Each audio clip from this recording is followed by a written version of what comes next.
Hello everyone, আসসালামু আলাইকুম। আপনাদের সবাইকে জানাই আন্তরিক শুভেচ্ছা। আসলে যারা আমার ইউটিউব চ্যানেলে সাবস্ক্রাইব করেছেন, কিছু পরিচিত ব্যক্তি রয়েছেন, আবার কিছু অপরিচিত ব্যক্তিও রয়েছেন। আপনাদের সবাইকে জানাই অন্তরের অন্তঃস্থল থেকে মোবারকবাদ। আমার ইউটিউব চ্যানেলে আপনারা বেশ কিছু ভিডিও দেখেছেন। আজকে প্রথম আসলে আমার নিজস্ব রাইস মিলের ভিডিও করাতে নিজের ভয়েস দিচ্ছি। যদি কোনো ভুল ত্রুটি হয়ে থাকে আপনারা ক্ষমার দৃষ্টিতে দেখবেন।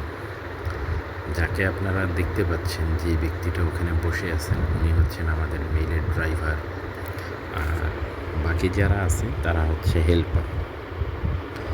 তো আসলে মানুষ আমাদের এদিকে যখন ধান কাটে, ধান কাটার পর সেই ধানটাকে সিদ্ধ করে 2 থেকে 3টা রোদ দিয়ে শুকিয়ে তারা চাল করার জন্য আমাদের লোকাল রাইস মিলে তারা আসে। এই লোকাল রাইস মিলগুলোতে আসলে তারা যখন ধানটা নিয়ে এসে, ধানটাকে আমরা প্রথম বাকর করি। বাকর করার পর পরবর্তীতে সেই ধানটাকে আবার আমরা পুনরায় দ্বিতীয় বাকর করি। দ্বিতীয় বাকর যখন হয়ে যায়, তখন সেই ধান থেকে যখন চালটা ইনটেক বের হয়ে আসে, সেটাকে আবার আমরা পুনরায় ফ্যান করি। ফ্যান করার মাধ্যমে আসলে দ্বিতীয় বাকর করার পর যেই তুষগুলো চালের মধ্যে থাকে, সেই চালটা তখন আলাদা হয়ে যায় এবং তুষটা বের হয়ে যায়, যার দরুন চালগুলো ফ্রেশ থাকে। মানুষ সেই চালটা বাসায় নিয়ে এসে অনেকেই চালটা ঝেড়ে খায়, আবার হচ্ছে চালটা না ঝেড়েও তারা পানিতে পরিষ্কার করে 3 থেকে 4 বার ধৌত করে তারা রান্নায় বসিয়ে দেয়। তো আসলে এইভাবে আমাদের রাইস মিলে কাজ হচ্ছে। এই যে আপনারা দেখতে পাচ্ছেন আমরা ফ্যান করতেছি। তো এটা আসলে একটা প্রাথমিক ভিডিও।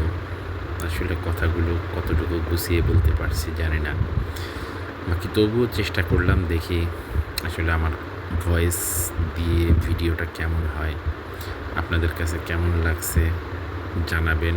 ভুল ত্রুটি অবশ্যই ক্ষমার দৃষ্টিতে দেখবেন। যদি কোনো পরামর্শ থাকে মেহেরবানি করে অবশ্যই দিয়ে যাবেন।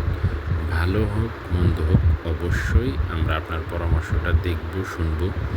যদি গ্রহণ করার মতন হয় তাহলে অবশ্যই সেটাকে গ্রহণ করে পরবর্তী ভিডিওতে ইনশাল্লাহ আমরা চেষ্টা করব যাতে সেই ভুলটা যেন পুনরায় না করে।